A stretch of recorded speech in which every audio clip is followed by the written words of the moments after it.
তিন নাম্বার জবাব আল্লাহ তাআলা বলেন, ওয়ামা উতিতুম মিন শাইইন ফামাত্তাউ হায়াতিদ দুনিয়া, তোমাদেরকে আমি আল্লাহ তাআলা যা কিছু দিলাম সব কিছু পার্থিব জীবনের একটু ভোগ করার জন্য দিলাম, ক্ষণস্থায়ী জীবন।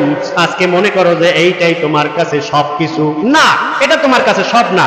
যদিও তারা ঈমান আনার ফলে সাময়িক একটু ক্ষতিগ্রস্ত হয়, একটু পেরেশানির মধ্যে পড়ে, এটা চিরস্থায়ী নয়, এটা ক্ষণস্থায়ী।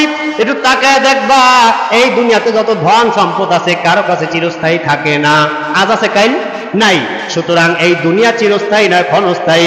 যদিও তোমার কাছে একটু মুসিবত আছে, যদিও তোমার কাছে একটু ভয় ভীতি আসে, জানের ভয় আসে, মালের ভয় আসে, জান প্রাণ হরণ করিয়ে নেওয়ার ভয় আসে, এটা আল্লাহ তাআলা বলেন, ওয়ামা ইনদাল্লাহি খায়রুল লিল আবরার, আমি আল্লাহর কাছে যা কিছু আছে তা সব হইল উত্তম, বহুগুণে উত্তম।